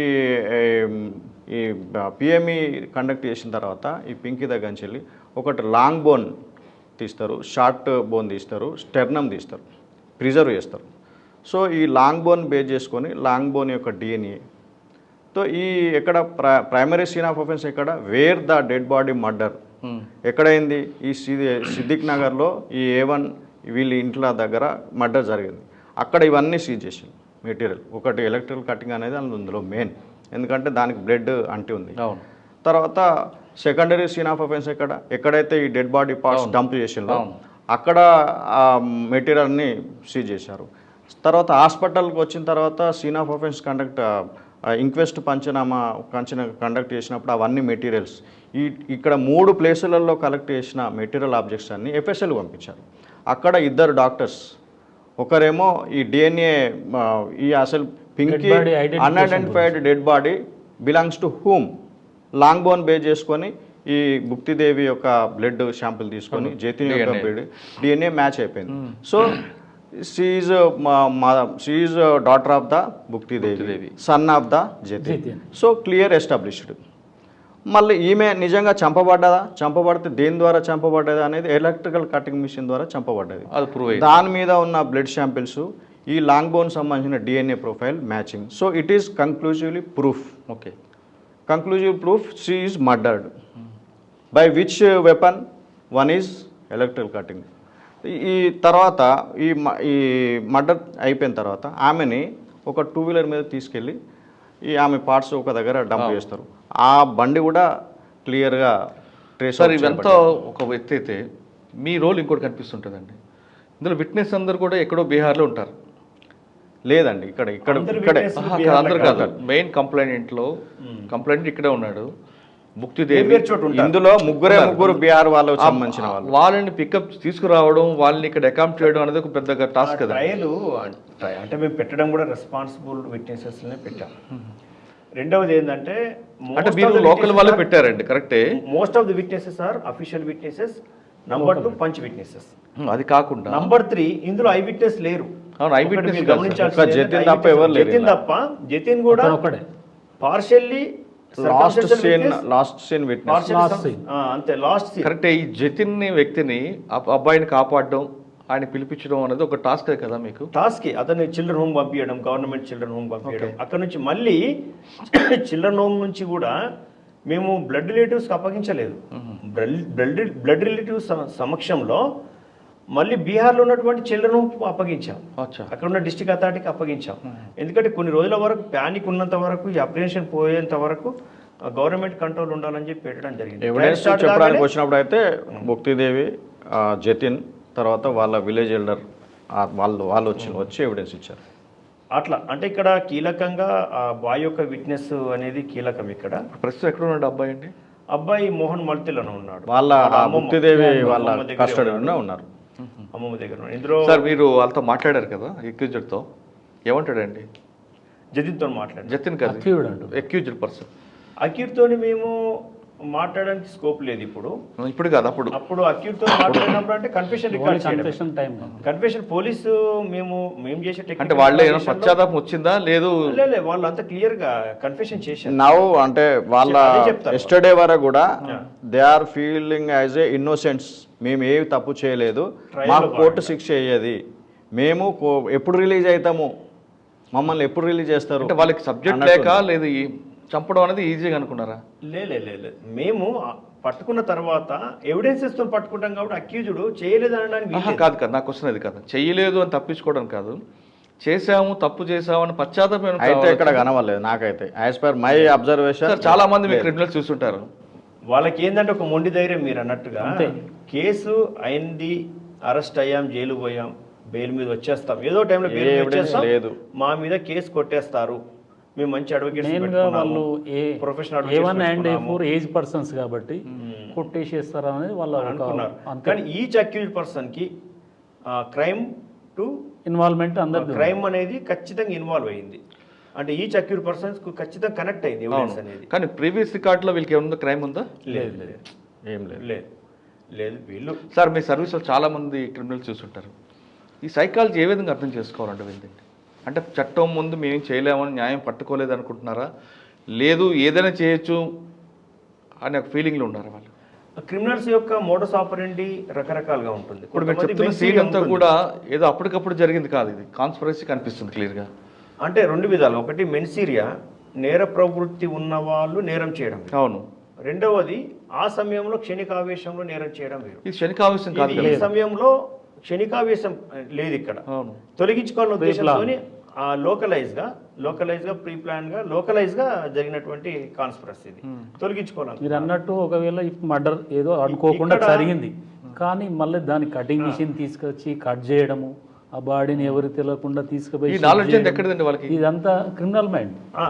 ఇప్పుడు ఈమె తొలగించుకోవాలి, ఈ అక్యూజ్ని ఇక్కడ నుంచి తొలగించుకోవాలి, ఈమెను ఎవరు గుర్తుపట్టారు, మిస్సింగ్ కేసు కూడా కంప్లీట్ ఇచ్చే అవకాశం కూడా లేదు. అనే ఒక నిర్ధారణకు వచ్చి చేయడం జరిగింది. ఈ బాడీని తొలగించుకోవాలనే ఉద్దేశంలో ఈ బ్యాగ్స్ ప్రొక్యూర్ చేయడము, ఎలక్ట్రికల్ కటింగ్ మిషన్ ప్రొక్యూర్ చేయడం అనేది ఆ సమయంలో వాళ్ళ క్లియర్ కట్ మెన్షీరియా ఉన్నట్టే, నేర ప్రవృత్తి ఉన్నట్టే. సాధారణంగా తెలియదు శనికావంశంలో మర్డర్ చేసిన తర్వాత ఎక్కడ డంప్ చేయడమో లేదంటే ఏదో తాళం వేసి వెళ్ళిపోవడం చేస్తుంటారు, మీరు చాలా కేసులు చూస్తుంటారు. కానీ ప్రీ ప్లాన్డ్ గానే కట్ చేసి డిసపియరెన్స్ ఆఫ్ ద వాళ్ళ మైండ్ సెట్ లో కొంత ఎక్కడో ఉంది ఉంది ఉంది ఉంది. ఒకసారి ఆ ప్రొనౌన్సియేషన్ విన్నగానే మీకు ఏమనిపించిందండి? నేను జడ్జిమెంట్ ఇచ్చిన రోజు ఉన్నాను అక్కడ. సరే, స్టార్టింగ్ అంటే ఒక పేపర్తో కంప్లైంట్, ఒక పేపర్ కంప్లైంట్తో మొదలయ్యి కొన్ని వేల పేజీల వరకు సిడి ఫైల్ అంటాం మనం, కేస్ డైరీ ఫైల్, అదంతా కూడా కృషి అంతా ఒకసారి గుర్తు రావడం. రెండవది అంటే detection part, investigation part and prosecution part. ఇందులో పనిచేసే వాళ్ళంతా మనం ఒక టీమిండియా, ఒక క్రికెట్ టీం లాగానే యాంపరింగ్ చేస్తారు, అదేవిధంగా బ్యాటింగ్ చేస్తారు, బౌలింగ్ చేస్తారు, ఫీల్డింగ్ అందరూ చేయడం వల్ల ఇది వచ్చేటువంటి విజయం అని చెప్పి అందరూ ఒకసారి గుర్తుకొచ్చారు. ఇక్కడ కన్విక్షన్ రావడం వల్ల అంతా గుర్తుకొచ్చారు. సార్ గుర్తుకొచ్చారు, కేసులో మాత్రం 100% కన్విక్షన్ వస్తుందని స్టార్టింగ్ నుంచి ఇందులో డిఫెన్స్ కౌన్సిల్ కానీ మోటివ్ ఏం డివైడ్ అవుతుంది అనేసి ఒక ఎలా అంటే A3 AJ A2 ఉంటుంది, ఈక్వల్గా కనబడతారు వాళ్ళు. సో A3 అంత పెద్ద కొడుకుని పెట్టుకొని అలాంటి ఏజ్ ఉన్న వ్యక్తితోటి ఎలా రిలేషన్ పెట్టుకుంటారు? అది ఎక్కడొచ్చింది అసలు? A2కి ఈ A1కి మధ్యలో ఈ ఫిజికల్ రిలేషన్షిప్ అనేది పోలీస్ ఇన్వెస్టిగేషన్లు చెబుతున్నారు, కానీ ఎక్కడ ప్రూవ్ కాలేదు. ఈ అంటే ఈ మమతా జా ప్లస్ ఈ వికాస్ కశ్యప్ మధ్యలో ఇల్లీగల్ రిలేషన్షిప్ అనేది ఎక్కడ ఎస్టాబ్లిష్ కాలేదు. మేము కూడా ఎస్టాబ్లిష్ చేయలేకపోయినాం. సమ్ విట్నెస్ కోర్టులో చెప్పాలి వీళ్ళిద్దరి మధ్యలో ఫిజికల్ రిలేషన్షిప్ ఉంది అని చెప్పాలి. అది ఎక్కడ రాలేదు. కాకపోతే నేను ఆర్గ్యుమెంట్లో ఇప్పుడు అదర్ సైడ్ మోటివ్ లేదు లేదు లేదు అని ఆర్గ్యుమెంట్ చెప్తున్నాడు. నేను చెప్పాలి కదా మోటివ్ ఉంది, సెక్షన్ 8 ప్రకారము motive, preparation, subsequent conduct. Motive అంటే నేను చంపాలని ఇంటెన్షన్ ఉండాలి. ప్రిపరేషన్ అంటే నేను చాలా ప్రిపేర్ చేసుకున్నా, నేను 2 వీలర్ కలెక్ట్ చేసిన, దాన్ని నేను ఎట్లా ఎక్స్ప్లెయిన్ చేసినానంటే as being a lady without that physical relationship with A2 అది లేదు అని అనుకుంటే నేను ఎట్లా ఒక మర్డర్ చేయగలుగుతా, నేను ఎట్లా ఇన్వాల్వ్ చేయగలుగుతా? కన్ఫెషన్లో క్లియర్గా వచ్చింది. కన్ఫెషన్లో వచ్చింది అంటే దీంట్లో A1 A3 A4 family members వీళ్ళు మొత్తం వచ్చేసి Biharis. Only deceased person and A2 వాళ్ళు వచ్చి యూపీ, ఉత్తరప్రదేశ్. ఎక్కడైతే వీళ్ళందరూ ఒక దగ్గర ఎట్లా ఉండగలుగుతారు? ఈజ్ నాట్ ఫ్యామిలీ మెంబర్ కదా ఫస్ట్ A2 అంటే. ఆమె కొంచెం అతనితోటి తాగి వచ్చి కొట్టడం తోటి దాంతో అతని హస్బెండ్ తోటి దూరం అయ్యి ఈ A2 తోటి డిసీజ్ A2 తోటి రిలేషన్షిప్ ఎక్కడెక్కడ అక్కడికే వస్తున్నా. డిసీజ్డ్కు A2కు ఇల్లీగల్ ఎఫ్ఐఆర్ అక్కడ స్టార్ట్ అయింది. ఆ తర్వాత వాళ్ళు మళ్ళీ ఎక్కడ అంటే ఇప్పుడు వాళ్ళ తల్లి గారు వచ్చేసి A1 A3 విలేజ్ సేమ్ మళ్ళీ ఒకటే విలేజ్. వాళ్ళు అక్కడ నుంచి ఇక్కడికి రావడానికి రీజన్ కూడా ఎఫ్ఐఆర్ అంటే మా ఇన్వెస్టిగేషన్లో అంత వచ్చింది. మళ్ళీ మమతా జాకి ఈ వికాస్ కశ్యప్ మధ్యలో ఇల్లీగల్ కాంటాక్ట్ కన్విన్స్ చేసిందంటే illegal contact extra marital relation ఎప్పుడు కూడా ప్రూవ్ చేయలేము. అది వాళ్ళ మధ్యలో ఉన్నటువంటి రిలేషన్ మనం ప్రూవ్ చేయలేము. కానీ ఇక్కడ ఏంటి, అక్యూజ్డ్ ఇచ్చినటువంటి కన్ఫెషన్ బిఫోర్ ది మీడియేటర్స్, ఆ కన్ఫెషన్ రికార్డ్ అయిపోయింది. కానీ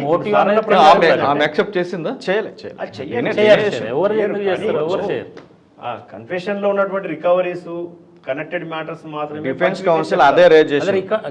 ఇందులో మోటివ్ అనేది ప్రాసిక్యూషన్ ప్రూవ్ చేయలేదు. ఓన్లీ ఇన్వెస్టిగేషన్ లో ఒక వర్డ్ వచ్చింది ఇల్లీగల్ కాంటాక్ట్ వీళ్ళ మధ్యలో ఉందని, కానీ ప్రాసిక్యూషన్ ప్రూవ్ చేయలేదు. 2 మోటివ్స్, ఒకటి illegal intimacy between A1 and A2. Number 2 motive ఏంటంటే అక్యూజ్డ్ A2 వికాస్ కశ్యప్ అంటే భార్య అనుకుంటున్నటువంటి పింకీకి ప్రెగ్నెన్సీ, నా ద్వారా ప్రెగ్నెన్సీ రాలేదు సస్పెక్షన్ చేసిండు, అదైతే ప్రూవ్ అయింది. నువ్వు ప్రెగ్నెన్సీతో అపియర్ అయినవి ఏంది, నీకు ఈ ప్రెగ్నెన్సీ ఎక్కడదని రాగానే వచ్చిన తర్వాత మళ్ళీ ప్రెగ్నెన్సీ తోటి వచ్చింది అనేది మెయిన్. అట్లా కోపం. సో అదే ఆమె ఫీటస్ ఉంది కదా, దాన్ని ఎఫ్ఎస్ఎల్ అధికారులు DNA చేసిండు. ఆ foetus natural mother of the Pinky. Plus ఈ A2 వికాస్ కశ్యప్ కూడా బ్లడ్ మ్యాచ్ చేస్తే ఈ DNA profile not matched with that foetus. So is not father of that foetus, but whereas the foetus mother of the Pinky. So the A2 suspicion is right. So that pregnancy not belongs to me. Somewhere ఎక్కడనో నువ్వు pregnancy ఎవరి ద్వారానో చేసుకొని నా దగ్గరకు నేను ఎట్లా నేను ఎంటర్టైన్ చేస్తా, నువ్వు ఇక్కడ ఉండకూడదు. దిస్ ఇస్ A2 ఇంటెన్షన్ తోటే అతడు. సో A1 ఏమో నువ్వు మా దగ్గర ఉంటే నీకు ఎవరు పెట్టాలి, నిన్ను ఎందుకు ఇక్కడ మేము చూస్తాము, నువ్వు వెళ్ళిపో. ఈ A1 తర్వాత A2 ఇద్దరు కలిసి పింకీ తోటి ఆమె ఇక్కడ ఒక 1 month ఉంటుంది వీళ్ళ దగ్గర సిద్దిక్ నగర్లో. ఈ 1 monthలో ఇవే గొడవలు. ఈ గొడవలు కూడా ఎవరు చెప్తారంటే కోర్టులో జతిన్ చెప్తాడు అబ్బాయి. సో ఈ అతని ఎవిడెన్స్లో క్లియర్గా వస్తుంది. ఏమొస్తుంది, నువ్వు ఈ 1 month ఇక్కడ సిద్ధినగర్లో ఉన్నప్పుడు ఏమేమి జరిగిందంటే regular quarrel took place with my mother to A1 Mamata Jha, regular quarrels took with my father Vikas and Pinky. So గొడవలు జరుగుతుండే అనేది చెప్పాడు, కానీ ఈయన ఈ 7 years old బాయ్ చెప్పలేడు కదా. లేకపోతే మామూలుగా తరచుగా అంత గొడవ రాదు. అబ్బాయిల ఎవిడెన్స్లో వస్తున్నది క్లియర్గా. ఎవ్రీ టైం ఆమె ఇన్సిస్ట్ చేస్తుంది డిఫెన్స్ రేజ్ చేసిన ఈ ప్లీని మోటివ్ ఎట్లా మీరు మోటివ్ ప్రూవ్ కాలేదు అని అంటే నేనేం చెప్పినంటే sir being A1 sir judge గారికి, యువర్ ఆనర్ ఈ కేసులో మోటివ్ ప్రూవ్ చేయలేదు అని అంటున్నారు కదా. మోటివ్ బీయింగ్ ఏ లేడీ, నేను అక్యూడ్ని, నేను ఒక మర్డర్లో పాల్గొని నేనే మొత్తం ప్యాక్ చేసి ఎంటైర్ ఎపిసోడ్లో నేనే ఉండి, so some female persons feared ఈ డెడ్ బాడీని చూసి వాళ్ళు ఎక్కడికో పారిపోవడము లేకపోతే ఇంట్లో పార్టిసిపేట్ చేయరు. ఆమెనే వాళ్ళ కొడుకుతో సహా ఇద్దరు కలిసి ఒక బైక్ మీద ఈ గన్నీ బ్యాగ్స్ పట్టుకొని, ఈవెన్ ఈమె భయపడి ఊరుకుంటే A2 అన్న పోవాలి. వికాస్ కశ్యప్ తర్వాత ఈ అమర్నాథ్ జా, వీళ్ళు మేల్ పర్సన్స్ అన్న రాత్రి 3:30కి లేచి బ్యాగ్స్ని స్కూటర్ మీద పెట్టుకొని బైక్ మీద పెట్టుకొని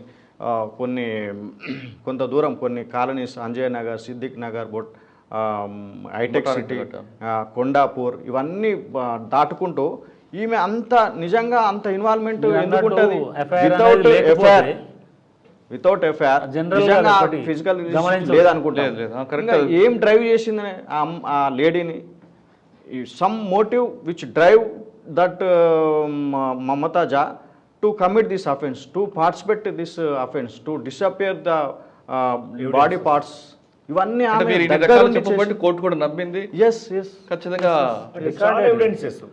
జడ్జిమెంట్ ఇచ్చింది. సార్ అన్నట్టు 81 objects, material objects connected with all accused persons. ఇప్పుడు నంబర్ 2 మోటివ్ ఏదైతే ఉందో, అక్యూజ్ పర్సన్ అడుగుతాం సాధారణంగా ఎందుకు చంపాల్సి వచ్చింది అంటే నాకు ఆ మీద కషి ఉంది, ఆమె ప్రెగ్నెన్సీతో వచ్చింది. రాసినప్పుడు దాన్ని ప్రూవ్ చేయాల్సిన అవసరం ఉంది కదా. 2 విధాలుగా పనికొచ్చింది మాకు. ఒకటి ఏంటంటే అతని డిఎన్ఏను FSLలో ఫ్యూటస్ డిఎన్ఏను పోల్చాం.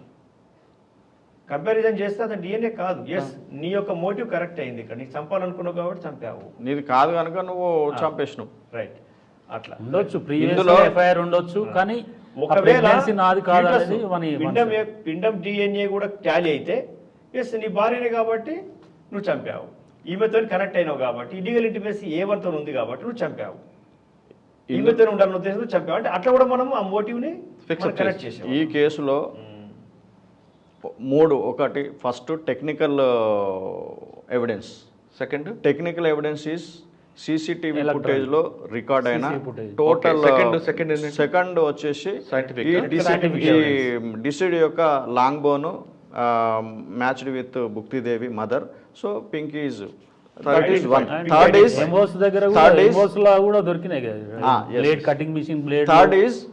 ఎలక్ట్రికల్ కటింగ్ మిషన్ ఒకటి, తర్వాత వీళ్ళ ఐడెంటిఫికేషన్ ఒకటి. సో ఈ ఎలక్ట్రికల్ కటింగ్ మిషన్ యొక్క DNA ఈ పింకీ యొక్క DNA మ్యాచ్ కావడం వల్ల కంక్లూజివ్ ప్రూఫ్ 2 times ప్రూవ్ చేయబడ్డది. One is conclusive proof, deceased identified, she is daughter of Muktidevi, son of the Jatin. This is one of the conclusive proof. Another conclusive proof is the ఈ అఫెన్స్లో use చేసిన material. ఒకటి electrical cutting machine, ఇంకొకటేమో bike. ఈ రెండింటిని కూడా technical evidence ద్వారా prove చేసినాం. ఇది last final conclusion. 3 conclusion proofs ద్వారా ఈ case conviction. One of the evidences bags కూడా బ్యాగ్స్ ప్యాక్ చేయడానికి ఇచ్చినటువంటి బ్యాగ్స్ కూడా ఏ వ్యక్తి అయితే ఇచ్చిండో కిరాణా షాపు మూర్తి, ఆ బ్యాగ్స్ నేనే ఇచ్చానని కోర్టులో ఒప్పుకున్నాడు, చూపించి ఐడెంటిఫై చేశాడు వీటిని. సూపర్. ఆ బ్యాగ్స్ లోనే ప్యాక్ అయింది, ఆ బ్యాగ్స్ లోనే బ్లడ్ షాంపూల్స్ దొరికాయి. ఆ బ్యాగ్స్ ఉన్నటువంటి బ్లడ్ షాంపూల్స్ ఎలక్ట్రికల్ కటింగ్ మిషన్ కి, అదే విధంగా డిసీజ్డ్ పింకీ యొక్క బాడీ టిష్యూస్ కి మ్యాచ్ అయిపోయింది. లాస్ట్ సీన్ థియరీ ఇందులో, లాస్ట్ సీన్ థియరీ ఎవరు? జితిన్ వాళ్ళ అమ్మతో రాత్రి పడుకున్నాడు. తెల్లారి చూసరికి ఆ పింకీ కింద హాల్లో పడుకోబెట్టి ఉంటుంది. సో లేచి మా అమ్మకి ఏమైంది, ఎందుకు పడుకోబెట్టిండు అని అడిగితే, మీ అమ్మకి ఆరోగ్యం మంచిగా లేదు, ఆమె కడుపు నొప్పి లేస్తుంది, పడుకున్నది, నువ్వు డిస్టర్బెన్స్ చేయకని చెప్పి ఈ A4 అతన్ని టెర్రాస్ పైకి తీసుకెళ్ళడము, లేకపోతే ఆ కింద కాలనీకి తీసుకుపోవడము, ఈ డెడ్ బాడీని ఇట్లనే పెట్టేసి. సో సమ్ అవర్స్ తర్వాత చంపేటప్పుడు అక్కడ నుంచి సీన్ల నుంచి పక్కకు సమ్ అవర్స్ తర్వాత మళ్ళీ ఈ అబ్బాయి వస్తాడు. అరే మా మదర్ ఏది, ఇక్కడ 2 గన్ని బ్యాగ్స్ ఉన్నాయి కదా, ఇందులో ఏమున్నా అంటే, మీ మదర్ని హాస్పిటల్లో షిఫ్ట్ చేసినాము, ఆమె ట్రీట్మెంట్ తీసుకుంటుంది, ఇందులో మీ అమ్మకు సంబంధించిన బట్టలు ఇందులో ఉన్నాయి అంటే, అప్పుడు ఆ సమయంలో అబ్బాయి అబ్జర్వ్ చేస్తాడు, మొత్తం రక్త మార్గాలు ఉంటాయి, స్మెల్ వస్తుంది. సో ఈ థాట్ దట్ మా మదర్కి ఏమో జరిగింది అని నేను అనుకున్నా అని కోర్టులో జడ్జి గారి ముందట సాక్ష్యం చెప్పాను. ఆయన గ్రేట్ అండి అబ్బాయి. అవే బ్లడ్ షాంపుల్స్, ఆ పగిలిపోయిన గాజులు మనం సీజ్ చేసి కోర్టులో డిపాజిట్ చేయడం జరిగింది. ఆ బ్లడ్ షాంపుల్స్ మనకు టాలీ అయ్యాయి ఎలక్ట్రికల్ కటింగ్ మిషన్తో. అట్లా ఇందులో ఇంకోటి ఏంటంటే, జడ్జిమెంట్ చనిపోయింది మదర్ కాబట్టి, ఆమె పిల్లలు ఉంటారు కాబట్టి, వాళ్ళు డెస్టిట్యూట్ అవుతారు కాబట్టి, దాన్ని దృష్టిలో పెట్టుకుని కోర్టు కంపెన్సేషన్ కూడా అవార్డు చేసింది. ఎంత వచ్చిందండి వాళ్ళకి? మళ్ళీ అంటే డిస్ట్రిక్ట్ లీగల్ అథారిటీ వాళ్ళు. అది ఎవరు పే చేయాలి? Government district legal cell authority అని ఉంటుంది, దానికి ఫండ్ ఉంటుంది. తెలంగాణ గవర్నమెంట్ ఇస్తుందా? అది కూడా మనము దాన్ని పర్సూ చేయాలి. రాష్ట్ర డీజీపీ గారు సార్కి కృతజ్ఞతలు. మా director of prosecutions honourable Shrimati Vyjayanthi madam గారు స్పెషల్ పబ్లిక్ ప్రాసిక్యూటర్గా నన్ను ఈ కేసులో అపాయింట్ చేయడము, నాకు బాధ్యతలు ఇవ్వడము, నేను సమర్థవంతంగా నిర్వహించడము జరిగింది. స్పెషల్గా మా director of prosecution madam Vyjayanthi గారికి ప్రత్యేకమైన ధన్యవాదాలు తెలియజేస్తున్నాను. పింకీ మర్డర్ కేసులో 1-2 కాదు, టోటల్ టీం వర్క్ బట్టి నిందితులకు శిక్ష పడింది. ఇందులో పింకీ కొడుకు చాలా తెలివైనవాడు. చిన్నపిల్లాడైనా సరే ధైర్యంగా కోర్టుకు వచ్చి జరిగినట్లుగా చూసినట్లు చెప్పబట్టి ఈ కేసుకి చాలా పెద్ద బ్రేక్తో చెప్పచ్చు. కేసు జరగడం, పోలీసులు వెళ్ళడం, ఛార్జ్షీట్ వేయడం, తర్వాత వాళ్ళకున్న పని ఒత్తిడిలో మరిగిపోతుంటాయి. కానీ ఈ కేసులో గంగాధర్ గారు స్టార్టింగ్ దగ్గర నుండి ఛార్జ్షీట్ వేసే వరకు ఆయనకున్న ప్యాషన్ అవ్వచ్చు, లేదా ప్రొఫెషనల్ మీద కావచ్చు, కేసును కంప్లీట్గా ఛార్జ్షీట్ వేయడం వరకు ఆయన కృషి చేశారు. ఛార్జ్షీట్ వేసిన తర్వాత ప్రాసిక్యూషన్ యొక్క వర్క్ స్టార్ట్ అవుతుంది. ప్రాసిక్యూషన్ కూడా కరెక్ట్గా ఫ్రేమ్స్ చేసుకుంటూ ఎక్కడ చైన్ ఆఫ్ లింక్ తెగిపోకుండా కరెక్ట్గా ఎవిడెన్స్ తీసుకురావడం, 1-2 కాదు 3 ప్రాసిక్యూటర్ కరెక్ట్గా పనిచేయడం. అంటే ఇందులో ఐఓ దగ్గర నుండి కానిస్టేబుల్ నుంచి ప్రాసిక్యూటర్ వరకు కూడా కరెక్ట్గా పనిచేపట్టి ఆ 4 కోర్టు జైలు శిక్ష ఇచ్చింది. ఆ కేసులో ఇంకా మనం నేర్చుకోవాల్సింది ఏంటంటే, ఇకపై తెలంగాణ రాష్ట్రంలో నేరం చేయాలంటే 1-2 సార్లు ఆలోచించుకోవాల్సి వస్తుంది. ప్రతి నేరస్తుడు అనుకుంటాడు, నేను ఏ నేరం చేసినా బయటపడతాను, నాకు ఎవరేం చేయలేరు. కానీ ప్రతి నేరస్తుడు తెలియకుండానే ఒక క్లూ అనే ఒక కార్డుని అక్కడ పడి వెళ్ళిపోతాడు.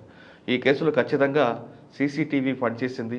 అప్పుడున్న సిపి గారు ఆ టీం వర్క్ ఖచ్చితంగా పనిచేపట్టి ఆ 4 కోర్టు కఠిన శిక్షణ ఇచ్చింది. ఇది పింకీ మర్డర్ కేసులో చాలా స్పష్టమైన ఇది. వచ్చే వారం మరో ఎన్ఎల్సీలో మళ్ళీ కలుద్దాం. అంతవరకు నమస్తే సార్. నమస్తే. నమస్కారం.